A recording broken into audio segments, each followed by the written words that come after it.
Lancaster is a city of firsts. Just 67 miles outside one of the largest metropolitan areas in the world, we are a city committed to being known for our economic resilience and environmental innovations. Mayor R. Rex Parris calls Lancaster the solar capital of the universe. Since announcing our goal in 2011 and becoming the first net zero energy city of the world, we have explored every avenue possible to reach this milestone ahead of schedule. As we continue to invest in our community, our education system also strives to foster academic excellence.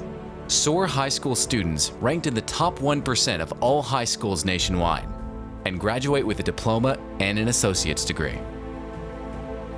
In the past 5 years, more than $5 million has been invested throughout the city's park system. The Revive 25 initiative is an innovative strategy deployed by staff to maximize the life of all 1,700 lane miles within city limits. Our investment in a series of prevention and maintenance programs will address existing and future road maintenance issues by 2025. Retail revitalization and development is occurring throughout the city. The Boulevard is a prime example of this. Located in the heart of downtown at the epicenter of arts, culture, dining, and entertainment. Highlights of Lancaster's diversified economy include the cutting-edge aerospace industry, advanced transportation investments, healthcare initiatives, and innovation in manufacturing. With more than $11 billion of real estate assets within our 94 square mile city, the sky is the limit for future growth. You'll be hard-pressed to find a more business-friendly city in the state of California. Electric vehicle manufacturer and renewable energy titan BYD expanded its electric bus manufacturing facility yet again in 2018, bringing the plant's total footprint to 550,000 square feet, employing 830 local residents. BYD also celebrated its 300th electric bus built right here in Lancaster. There's plenty of room to grow in all 5 of our opportunity zones for development. Medical Main Street is another key area for those looking to invest. Higher paying jobs and increasing the availability and quality of health services will help meet the growing needs of our community. Lancaster is and will continue to be a city of firsts. By anticipating the integration of emerging technologies and employing cutting-edge innovation across all city services, we are creating a community that will become more resilient and better poised for strategic growth than ever before. We have reached a pivotal moment in our evolution as a city. We face a unique set of circumstances. We stand on the precipice of a technological revolution that will dramatically change the way people live their daily lives. Here to tell you about our future is Lancaster Mayor R. Rex Parris. Thank you. You know, I'm really proud of what our city's done, what our city staff, what our city council has done in the last 10 years. I think that for those of you that have been here for those 10 years, remember what the Boulevard looked like, remember the problems we were experiencing. But all of those accomplishments are just a twinkle of what's going to happen. What we are sitting on the cusp of is really probably the most exciting time in certainly the city's history. The disruptors. Disruptors are things, technological things we can't foresee, earthquakes, things that we have no real clear idea of what the impact's going to be. They are coming. In fact, they're here now. And so we had a choice. We could stand back and let the world happen to us, or we could embrace them and start doing things that nobody had ever even thought of before. I certainly didn't think of them. I mean, I'm pretty old, but Shannon's not. We have a young, vibrant staff that are taking everything that could be a problem and figuring out a way to make it an advantage. That is unbelievably valuable when you have people around you like that. They even call it strategic technology, innovation, and resilience. And pay very close attention to that last word, because that's the one that I think is probably key. This was today's LA Times. Anybody think about that?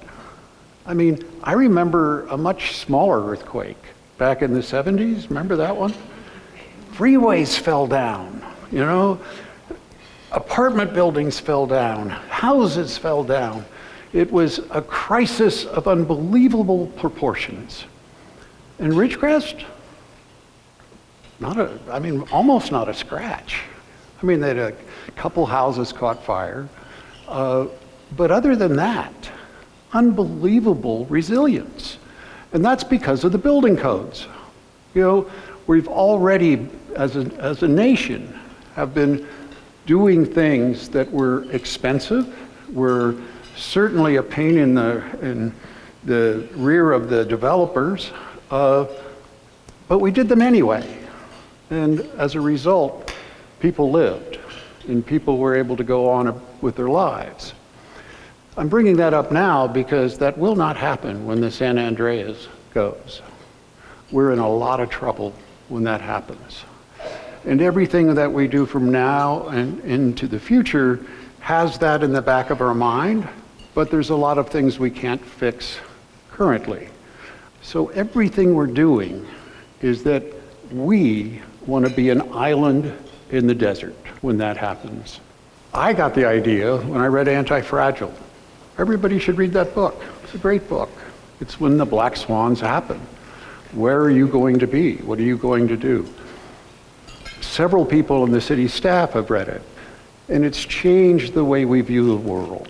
And it will change the way you view the world if you read it.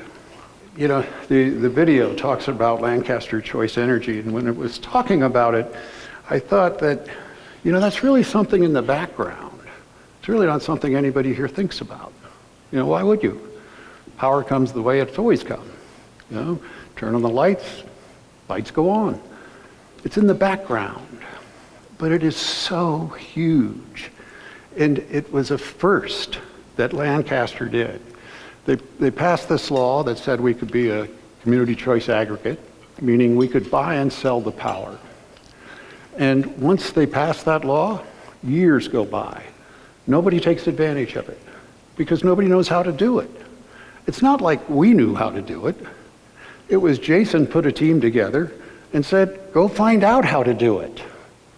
What we ended up doing was inventing how to do it because even the state didn't know how to do it. It was just an idea.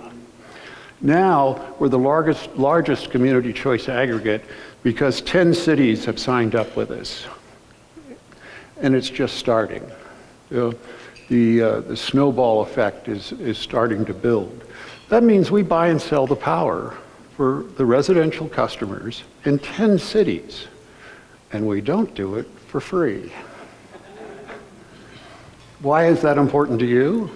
Because I don't see a situation where we even have to talk about raising taxes, because the income that's starting to pour into this city, because we're now in the marketplace competing, is a whole new way of inventing how to do business. Now, admittedly, the Chinese taught us how to do it. I mean, that's what they do in China. In China, if you want to start a business, the investors, the first thing they want to know is, does the government own a piece? And I thought, well, not because we were attracting, you know, business. And I thought that was a bad thing. And so I'd say, of course not, you know. I mean, we don't do that. Well, then they're not interested.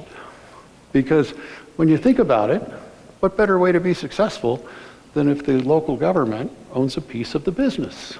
And of course, it makes sense. So we're starting to adopt that model. Once we started doing these things, and other cities started seeing what we were doing, power went from over 19 cents a kilowatt. We now buy and sell it all day long for 4 to 6 cents.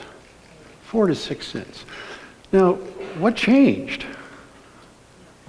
You know, the competitive market changed. That's the only thing that changed.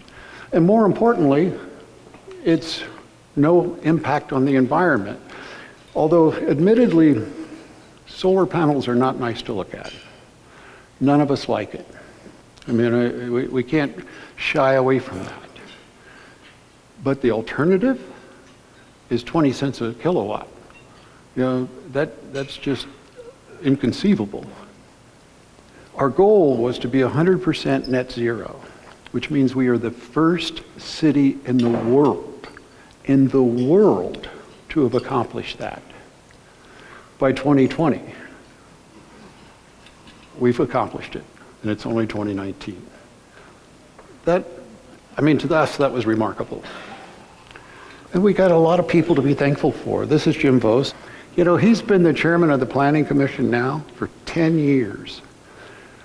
But right now, we have 6,032 homes that are either being built or will be built. So anybody who thinks this community is not growing is not paying attention. And for the Chamber of Commerce, the businesses in the city, get ready for a lot more potential customers because they're coming. And they're going to come like tomorrow, you know? And those net zero houses, it's not just solar that we deal with. I mean, remember, a net zero house, you don't have an electric bill. You can't build a house in Lancaster that will have electric bills, you know, because it's net zero. You create the energy, you either sell it back to the grid or you store it in the house. But that requires battery technology, and there's cheaper ways to do it. One of those ways to do it is with flywheels. You know, when the sun's shining, you get that wheel spinning. Huh?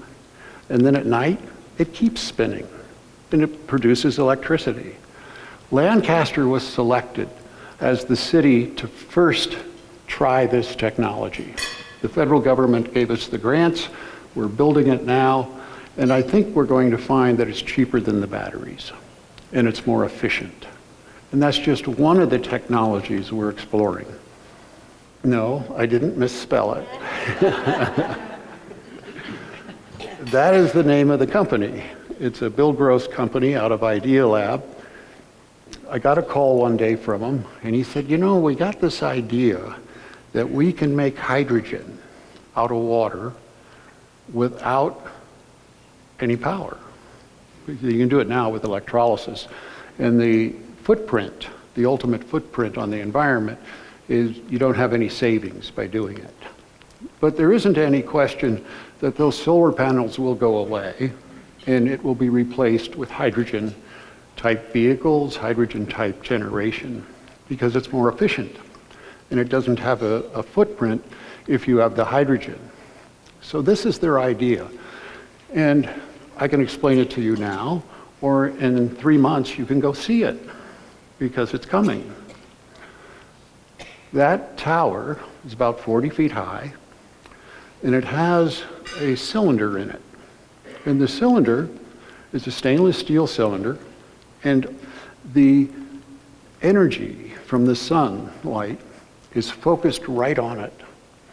And it's, you know, a little square, it's a square quartz window.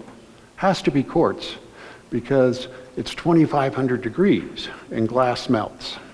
So it has to be a quartz window that it uses. It goes into that chamber and it cracks the water vapor into hydrogen and oxygen. You bleed off the oxygen, now you have hydrogen. It's incredibly efficient, has no footprint on the environment, and the first one of those plants are going to be built here. Why is it going to be built here? What Bill Gross told me is he goes, I could build it someplace else and it'll take 2-3 years. I can build it in Lancaster as soon as I want to, or as soon as I can. And that's accurate. Because in Lancaster, we recognize that government has to be a partner with businesses. They cannot be an obstacle, not anymore. It used to be there was enough slack in the system, there was enough slack in the economy that governments could get away with being an obstacle. You know, and that's why their default was always to say no. You know, you want to try something new, just go to a city. They'll say no. You know? In Lancaster, all the staff is trained is you look real hard for a reason to say yes before you ever say no. And the result is something like this. It comes to Lancaster. You know, this picture is really telling in many ways. First of all, it was incredible what occurred. 1 million miles that on electric buses that didn't exist 4 years ago. Didn't exist. I mean, no one had made one that worked, that you could actually make money transporting people. They came to Lancaster, and now we're viewing things as coming to the Antelope Valley. Because look who's standing next to me there. That wouldn't have happened 2-3 years ago. That's the mayor of Palmdale. We're working together in ways that we never have before. We have the IBEW here, and also my deputy mayor. And I'm a Republican mayor. Who makes a union guy a deputy mayor when you're a Republican? That also was another first. But what we're seeing happen is a recognition that we have to cross lines. Look what we've saved. And over the life of the buses, look how much money we're not spending. But it took a little bit of Marvin's genius to make this happen. Him and Angela are on the ABTA board, and that's who bought the buses. Once ABTA bought the buses, then other people bought the buses. But it took that initial investment and that ability to accept the risk to make it work. But one of the huge problems they had is these buses cost a lot more than diesel. Huh? So Marvin came up with this great idea. Okay, let's sell the bus for cheaper, but we'll rent you the batteries. And that's what they do, because the fuel cost was never factored in to the budget of the diesel bus, right? It was just a business model that was preventing huge progress from occurring. Now the bus agencies, they just take it out of the fuel cost to pay for the battery that lasts 30 years, that you can hook up to the hospital if there's an earthquake. I mean, you now have portable energy that you can take anywhere you want in the city in the case of an emergency. And I'm really proud of that happened in Lancaster. I mean, it was created in Lancaster. BYD came from China with the basic idea, but it wasn't until they got together with us that huge improvements that made it cost-effective occurred. And we see that a lot. Whenever you take the diverse groups, they didn't even speak the same language, right? Bring them together, huge things happen.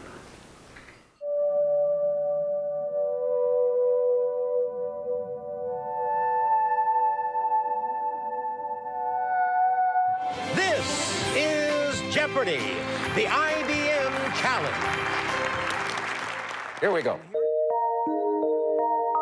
Watson. Who is Franz Liszt? You are right. What is violin? Good. Who is the church lady? Yes. Watson. What is narcolepsy? Now we come to Watson. Who is Bram Stoker? And the wager? Hello, 17,973, and a two-day total of 77,147.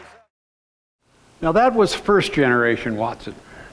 What Watson now has become, it can do, I don't know why I'm even saying it. 50 million calculations a second, what does that mean to anybody? What I know that it does is it can take huge amounts of data, and then it can create algorithms that it creates, and it tells us what we can predict to happen once we get that data. So guess what city is the first city to sign up with IBM and Watson? Lancaster. What does that mean to you? We're doing it in a way, and we need your help. How can this benefit everybody in Lancaster? Businesses, nonprofits, churches. How can we take Watson and make it available to you? in a way that's easy for you to work. That means city staff has to help. The idea came to us when I went into a restaurant not too long ago. Jason and I were having lunch, and the owner was talking to me about how his lunch trade has gone down.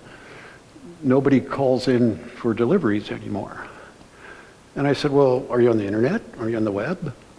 No, I don't know how to do that. He was in a situation where he's struggling to keep the doors open because he didn't know how to do that. Well, what's coming is so huge. None of us are going to know how to do it. And what we need is the ability to incorporate that into our businesses quickly before we close the doors. That's another way I think the city should be the partner with you. It just makes sense to me. The Watson is already up and running in many ways. We know how fast each street is moving any minute of the day. We did a test with AV Hospital. They wanted to know where the people that actually use the hospital or work at the hospital go at night, meaning where are they from? So we told them exactly where the people were at night, because you leave your cell phones on. And there are companies that make that information available. But you need the software to be able to look at that and say, all these people went to AV Hospital today. Start imagining what you could do with that information for your business. You know, you can target now. You can target your marketing. Those buses that I have my name all over, it's actually my firm's name, not mine. The question to ask on that is not how I did it. We all know how I did it. I paid for it. It's why I did it. It's the cheapest form of advertising I know. I mean, we put a lot of money into marketing. Nothing is as effective as that. You're now going to be able to target your own marketing. If we can figure out the questions to ask of Watson. I mean, it's nice that it won Jeopardy, but I'd like to win it for us. To put money in our pocket, not IBM's, meaning your pocket. The only way this city thrives is that we all thrive.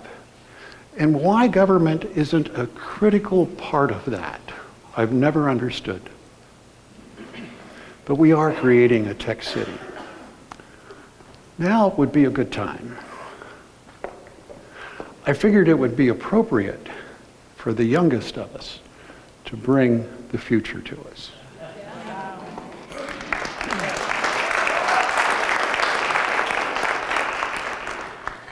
This is going to change the world.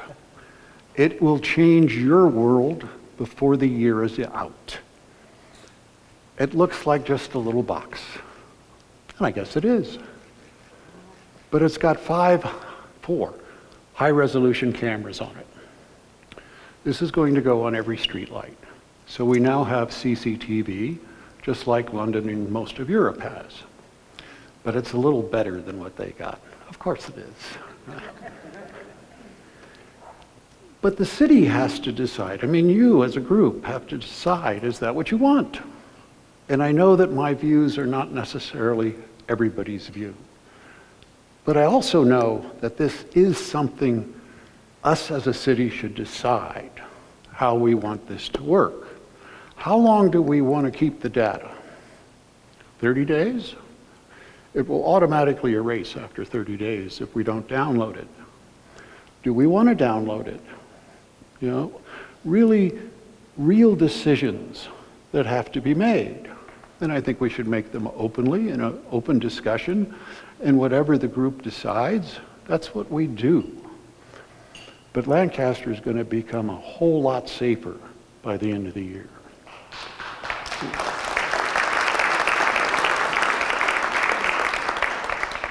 The other thing it does, I told you it's going to change the world. It's so cool.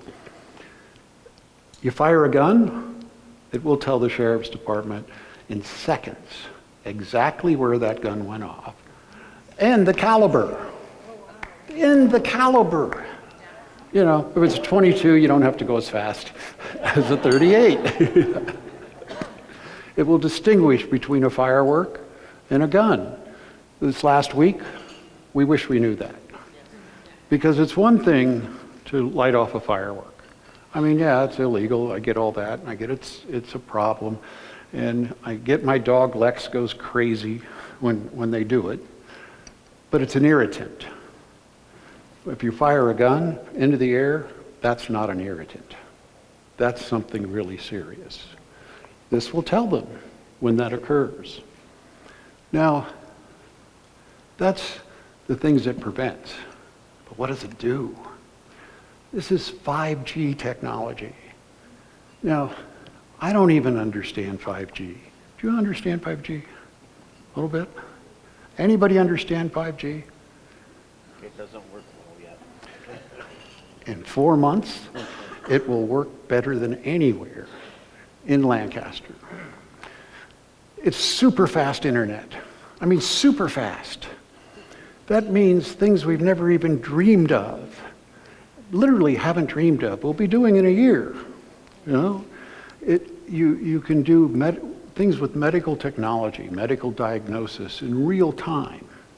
You don't have that choppy delay, you know, when you're trying to use video. I don't even use video. I mean, I haven't turned Skype on in so long, you know, because it's inefficient. Now, with this, they've even got a software program now where it looks like I'm looking at you through the television screen. Makes conversation a real possibility. Doctors can see a lot of people a lot faster than what they currently are doing. All kinds of things we get to do with this. And part of the deal, oh, by the way, they pay us for it. We're not paying a dime. We make money off of this. And part of the deal we're creating is a certain level of internet service has to be free. You know, you don't have to pay for the internet service. Think about, it's always bothered me that, especially when my kids were growing up and I saw it every day, that when they were doing a report at school, they went on Google, right? Just like your kids are doing now. You know how many kids don't have Google? How is that fair? How long can you compete on a playing field that's like this before you quit competing at all? We're going to fix that. And we're going to fix it this year with this. Now, did I tell you it was going to change the world? Anybody disagree? Did I leave anything out? Oh, cell phone service. You get that too. If you keep your current way of getting cell phone, you now won't have to say, are you moving? How many people have had that experience? Are you moving around? This will solve all of those problems. It's the latest, greatest ability for cell phone service. You can put 4 providers in there. You can do all kinds of other things with it. And again, they got to pay us to do it. So let's talk about the homeless. 61% of these people in LA County used to be called felons. Why are we having this influx of homelessness? Well, they emptied the prisons. Now, I don't know if that's a good or bad idea. Well, I do. But I will make room for the possibility that everybody has a different view as to whether or not prison reform was necessary and if they did the right reform. Doesn't change the impact. Doesn't change the fact. 61% in LA County, criminal histories. 2/3 self-report a problem with substance abuse. It seems to me, why are we doing anything if we don't have adequate drug treatment? That's one of the things we're going to be doing. Who should we be helping first? There's a lot of homeless families, people who have jobs, who are living in cars, if they have the car to live in. But if you were to ask, why is that happening in a 3% unemployment economy? Nobody knows, because there's never been a root cause analysis done in LA or anywhere else that didn't rely on self-reporting. Nobody's bothered to do the science as to why are these people who want to work, end up homeless families. It's probably going to be payday loans, the truth of it. There's a reason the Bible talks about usury. You can't charge people 300% interest. Before too long, their credit's gone. Before too long, they don't pay the rent and they get evicted. A lot of things we need to start looking at and fixing. So we're starting. That's Kensington. It's going to be the state-of-the-art homeless facility ever built anywhere. And it's going to take care of needs. And right next to it, we're going to build the drug treatment program. A drug treatment program that is not just a 12-step program. 30 years ago, I went through a 12-step program, and that was the state of the art. Science has progressed a long ways since then. There's a lot of medical interventions they can do now with 12-step that'll solve this problem if somebody wants it solved. The other part of that, I've met a lot of drug addicts. I never met one that wanted to be one. Not one. It's something that when you wake up one day and find you're there, it's too late.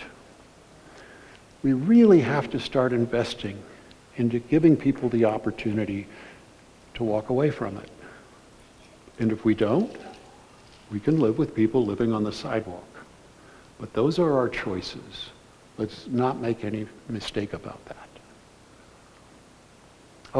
Kensington, I really love this idea. One of the reasons a lot of people won't go into a shelter, can't bring your dog. Listen, if I couldn't bring Lex with me, I wouldn't go either. He's my best friend. He stays with me. So what do? We got a kennel. No reason not to bring your dog. Another reason is couples that get separated. Kensington, that won't happen. If you're together, you can stay together. And the whole program is designed to take you from a shelter situation to your own apartment. And it was Catherine Barger who really made this possible. I've never seen someone work as hard for the Antelope Valley as her.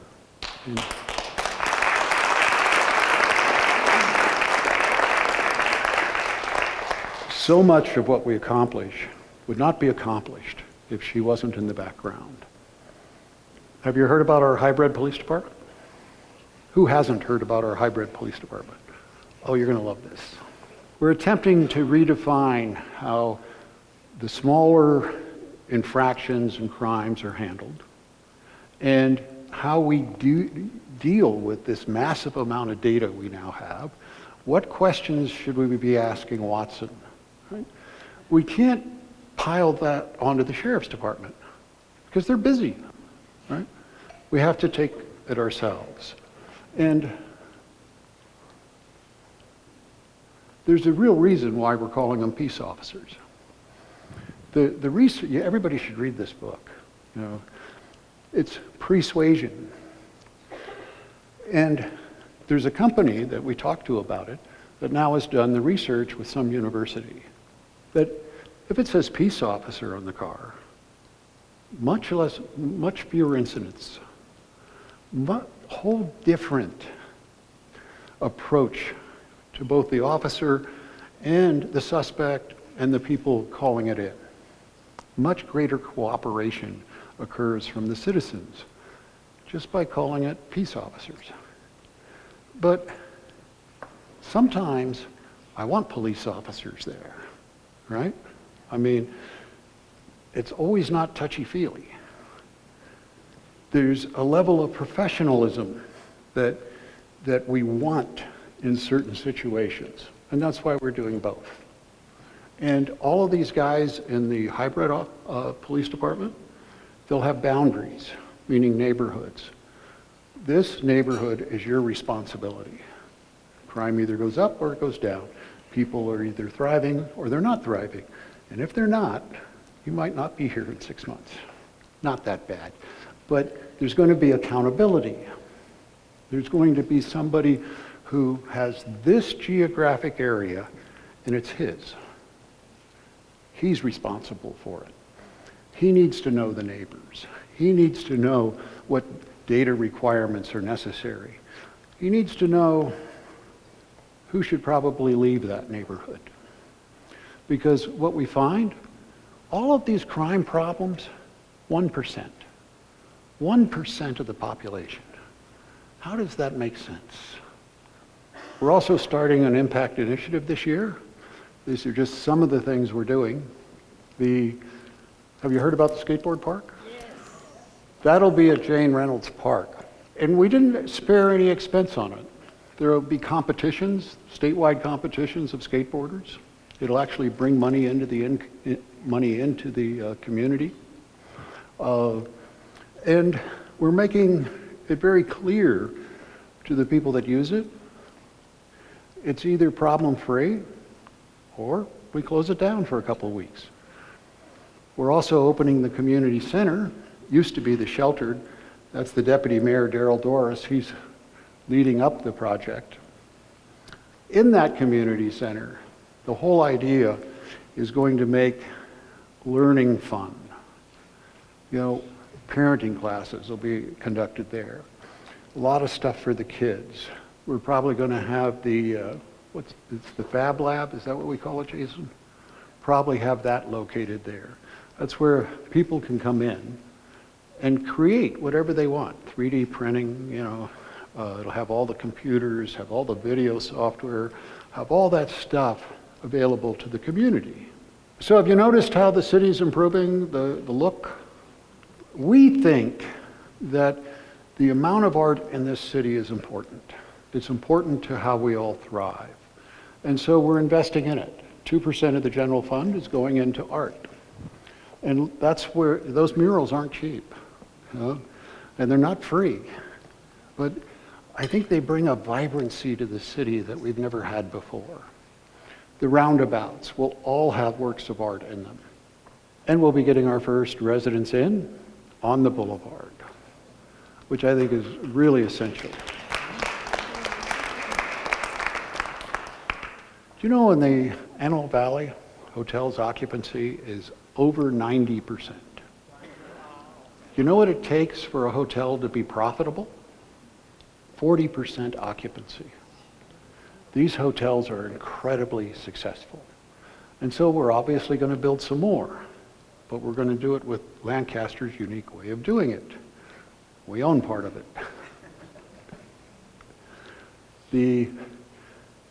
I understand that might rub some people the wrong way.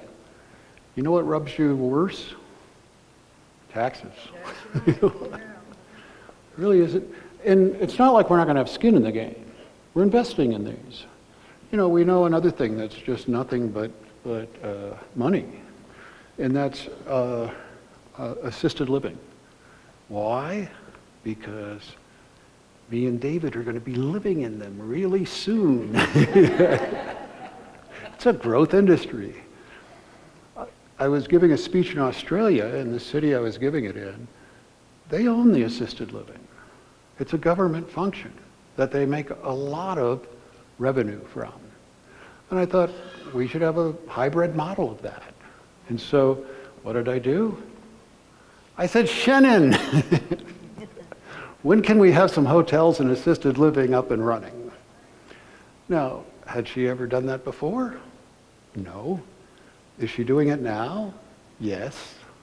And I have no doubt it'll be as successful as the community choice. Community choice was so successful that all of these cities have tried to do it themselves and failed. That's why they're coming to us. Cassandra Harvey brought this to us. She's with Northrop Grumman. And she said, do you know that Northrop Grumman is spending millions and millions of dollars a year flying people to El Segundo and back every day to go to work? Why? The engineers won't live here.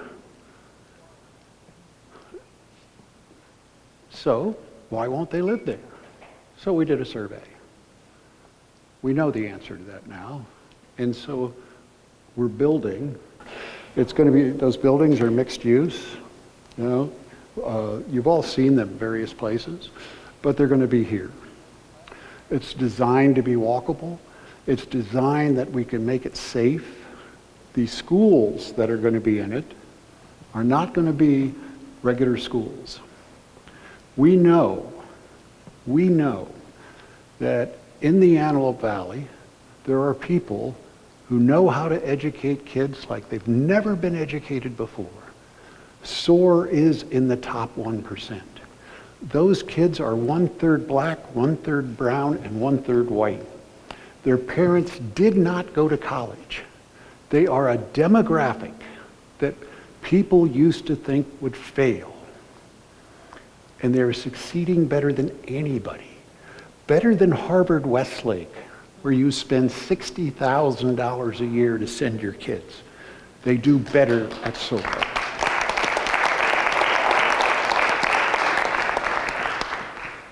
The city is going to work with the districts, if we can, to create something like that there. Or we will do it ourselves. But they will be top quality schools, because what the surveys show and what other countries have told us is you want high quality schools right downtown. Shenzhen, it was 30,000 people. In 30 years, it grew to 14 million people. But at night, it's empty. I mean, 6 o'clock, everybody's gone. And I talked to the people who actually planned that city, and they said, we made a mistake. We put the schools on the outskirts. Well, the people that, make a city thrive in the evening, they have school-aged children.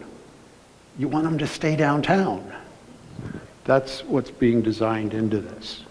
It's all centralized. And where is it? It's over by the Kaiser facility. Well, it's close to Northrop.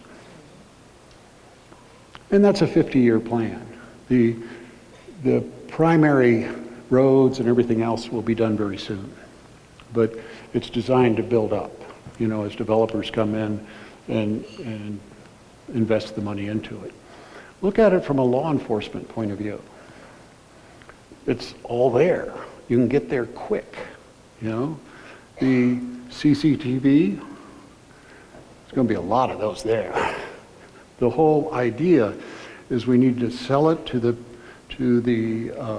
people we want to attract, that it's going to be absolutely safe. And it will be. Rajmali has been assigned to create Medical Main Street, which is going to bring state-of-the-art medicine to Lancaster. As hard as that is to believe. State-of-the-art medicine to Lancaster. And we're making progress.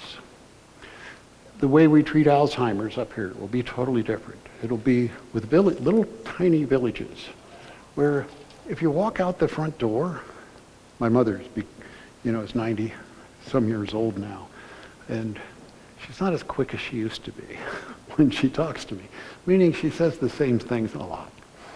But it's not going to matter if she walks out the front door, because it's an enclosed community that she walks into. And there will be a Starbucks and different things that will be attractors. But it's the idea behind it is to create living as we get really old that we can still thrive in, that we can still have a reason to live the life we have left. And that's what we'll be building. We're going to be building those on Medical Main Street. Now there are a couple other cities in the world doing it, but not very many. And that will be here soon. Ken Mann is the councilman that's responsible for Destination Lancaster. It's in conjunction with the fair, and people don't realize just how attractive we are to the world with the things that we have available. We have the best softball fields best softball tournaments. People come from all over. The best soccer fields. People come from all over the state to use them. I got this idea. If we just build 2 Olympic-sized swimming pools, we would be the center for water polo and those water sports. Again, more people coming. Destination Lancaster is going to fill those hotels we're going to build. I don't have any doubt. Actually, Northrop's going to fill them, but on the weekends. You know, I'm really proud of our Parks Department. They've taken the summer programs that we've done. I mean, I used to go to Corson Park in Palmdale when I was a kid, and I learned to play caroms. How many people played caroms? Do you realize how old we are that only 6 of us raised our hand? Oh. When my son Cale was 10, we drove him all the way to UCLA for a robotics program during the summer. You know, we now have that in our parks for everybody who wants to participate. That's huge. You know, they're taking that summer experience and making it a real experience that every kid can thrive with. They're the most unheralded part of our city. Those people work harder than anybody I've ever seen. Are disruptors coming? Absolutely. Are we going to thrive as a result? Absolutely. This can be a huge adventure for all of us. All you have to do is decide. When I teach lawyers, I put them up on a chair and I have them jump off the chair. That's how you try a case. You got to jump in and do it, you know? Same with this. You want to change your life in a positive way and do it with the community you live in? Now's the time. Now's the time.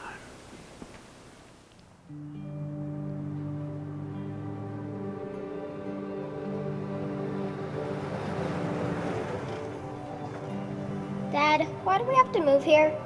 Lancaster isn't just another town, son. It's much bigger than that.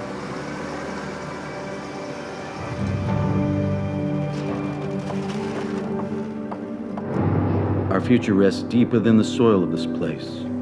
What we do here will reach far beyond the stars. Don't forget to have some fun along the way. Dreams that change the world are built here every day by ordinary people, no different than you and me.